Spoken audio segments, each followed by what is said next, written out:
Hi there, I'm Jen Rice, and happy Wednesday, right? I wanted to bring in today a condition that is actually in the top 5 of skin conditions. It is not acne. It affects all ages though, and can be worse for people suffering with inflammatory conditions or neurological conditions. And certainly it affects our aging population too. So I brought some pictures of it. So I'm going to show you real quick. So this is seborrheic dermatitis. And sebderm, as we like to call it in dermatology, because we like to shorten the long names that they so creatively put together, but sebderm affects really all ages. And I would probably say, if I was going to guess, we would see probably every third patient had sebderm here in Southwest Florida. And why is that? Well, you know, it can be brought on by stress, it can be brought on by fatigue, and it can be brought on by climate change, which, you know, if you're visiting here and you live in the Midwest or you live up north and you come down to Southwest Florida, the climate's going to be really different, so that can cause a flare for you. Many of our patients are, you know, older, and they have chronic medical conditions that are, you know, clearly more serious than sebderm. And oh, hey Rachel, yeah, thanks for jumping on. And yeah, he's super energetic right now, right? I'm like, oh, that nap looks really good, right? But I'm gonna do a video real quick because sebderm is so common, and many people have heard of it from infant cradle cap. So, you know, the cradle cap that happens, it washes off over time. But where it becomes a real nuisance is for adults. It continues to just keep coming. It can be eyelashes. You'll see like a crustiness along the eyelashes on maybe even older people, mostly sometimes a little bit older people. Between the brows, and all through the brows here, actually, in front of the ears, behind the ears, definitely here. This is a big spot for sebderm, and that could be any age, right? And also I would see a lot of male patients that would develop it in the beard area from shaving, because the razor would start to kind of spread that yeast and inflammation everywhere, right? And so, you know, it can come up for no good reason, but certainly we know that it can be stress-induced, climate change, and fatigue. And you know, I've been talking a lot lately about kind of everything being connected. And once again, we have a skin condition that is really being driven by internal factors, right? So first I want to go through Western medicine, you know, what I was trained, what I have done for, you know, 13 years now, and how I treat sebderm in the office, regardless of pretty much age or where it is on the body. Now, of course, for the scalp, we use something like a Selsun Blue shampoo. There's also prescription shampoos that help with it. We often use steroid prescriptions. So we're talking steroid comes now in many different vehicles from the pharmaceutical companies, and some, I mean, many are excellent. So there's steroid sprays, steroid foams, steroid shampoos, steroid, pretty much anything. But we also know that we're absorbing a bit of those steroids over time, and it is worrisome if someone is using the steroid preparations often. Let's say if over half the month you're reaching for a steroid preparation, that's a little bit more than we want you to do. So I would often recommend something called a zinc bar. We used to have a lot of ZNP bars. I'm not sure if people are able to get that. We used to kind of sell those through the office. So now there's a company called Vanicream, VANICREAM, and they are a great company out of the Midwest, and they had a zinc soap bar that they came out with. And zinc, we know, has been used for 3,000 years or more for helping all sorts of skin conditions. It's one of my go-to favorite things to put on. Even my Western trained brain that I've had used zinc, and it's often really great too for you know, rashes in the groin, all of that kind of stuff.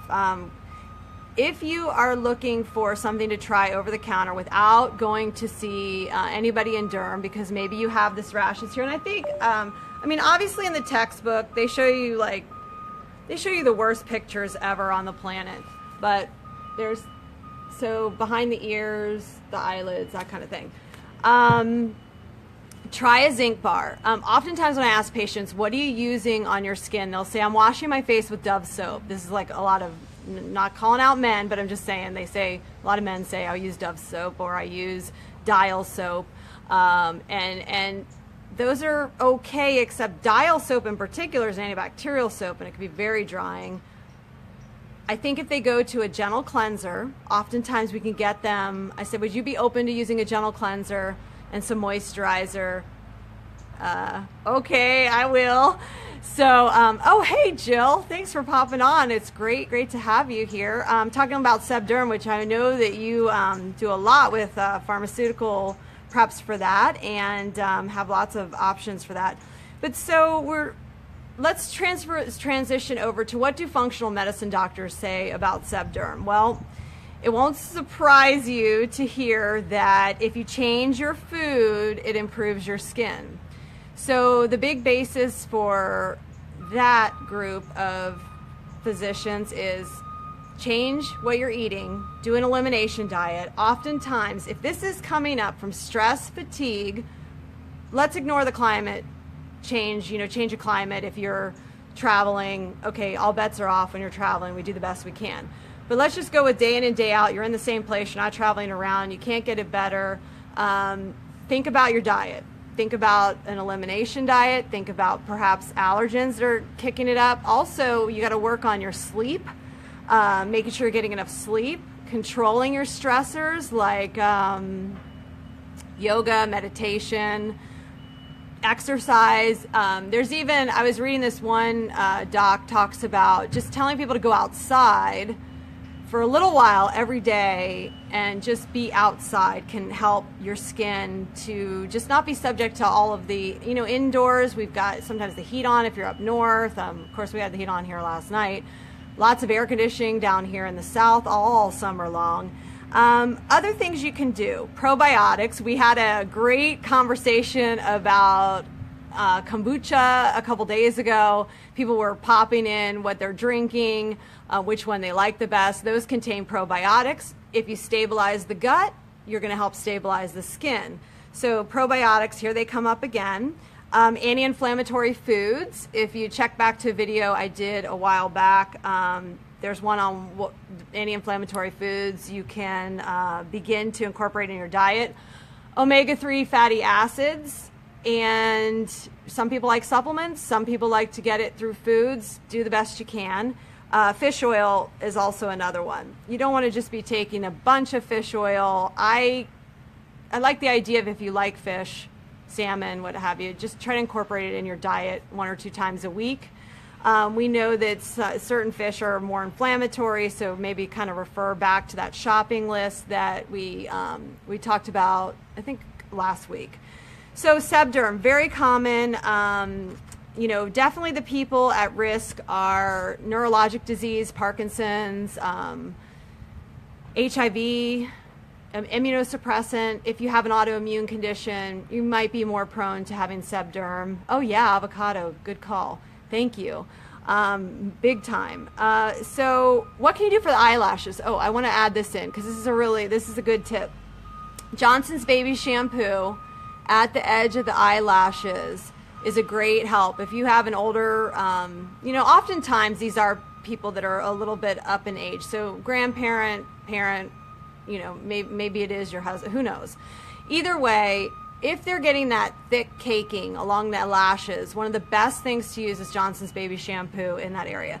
So I hope that my video on Sebderm is helpful to you. If maybe you have it, maybe you have a minor case of it. If you have a minor case, try the zinc idea.